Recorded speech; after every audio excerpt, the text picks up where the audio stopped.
Resources and Development.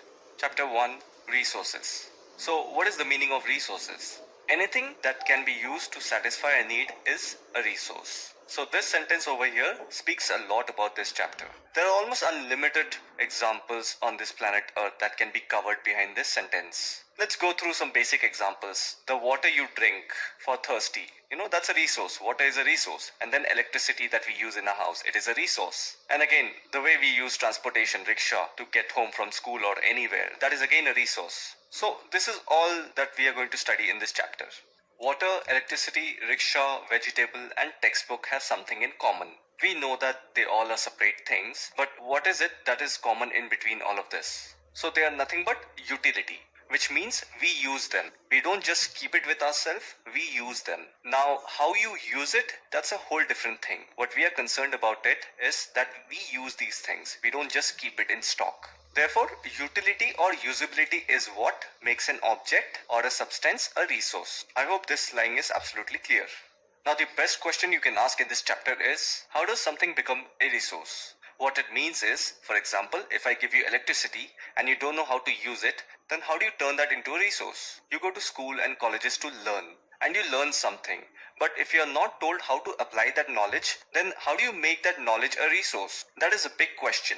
So to answer that question, always remember, things become resource only when they have a value. And believe it or not, all resources have some value. Because if you're paying for your education, there is absolutely a value associated in that knowledge. Otherwise, the teachers or the college wouldn't have rolled out that kind of syllabus or curriculum to be studied. If a certain amount of energy, money, or any kind of other effort has been put into something, then it automatically becomes something of value, because you don't want to waste time behind something which is not of any value. Therefore, value means worth. Now, as we said, all resources have some value, but some resources have economic value and some do not. The meaning of economic value is if it is useful to a country's economy, GDP. Because if you are not productive and not part of that big chain of making and circulating money, then you are not adding any economic value to the country. So when you work, you pay taxes.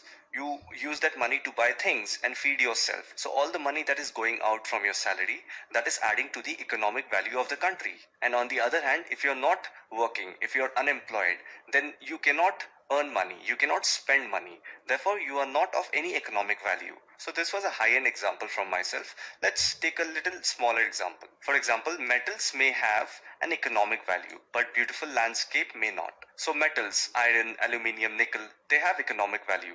You don't get it for free. And the reason you don't get it for free is because you use these metals to make important things like machinery, like buildings, like pillars, cars, household stuff. And on the other hand, when you go out to see a beautiful mountain or a landscape, you don't pay money for it. Of course, you do pay a little bit for the ticket or any entry fee, but that's a different thing. Most of the places you don't pay anything. You just go and enjoy the beauty of the landscape. So in doing so, that's not of economic value. But if you see, both the metal as well as the landscape, they both are important and satisfy to human needs. Now, there are some resources that can become economically valuable with time. What does it mean? I'll give you a very simple example. I am teaching you guys this chapter through internet, through this free video platform on YouTube. But if I go to school and apply a position as a teacher, then I would also get to teach some kids. In return, I would get paid. So here right now, I'm not getting paid. But if I do the same thing in school, I'll get paid as a salary. Therefore, some resources can become economically valuable with time. Another good example is if your grandmother says, "Eat this. This will help you in getting rid of your cold." Now, you will not go and question her about the scientific logic behind it, because it's a home remedy which has been done from years and years. But if you patent it or register it as a medical procedure or make a tablet out of it, they can become economically valuable because you're going to sell them. Time and technology are two important factors that can change substances into resources. To see any kind of a change, you need time, and technology is nothing but the way which helps you in getting that change. For example, machinery, computer, gadgets, etc. So if you see, most of the things around us, they've been discovered or invented many years back. And over the years, we have studied the same discovery and invention and have modernized it. So if you see, hydroelectricity is a technology which turns the flow of water into electrical energy. So it is an important resource.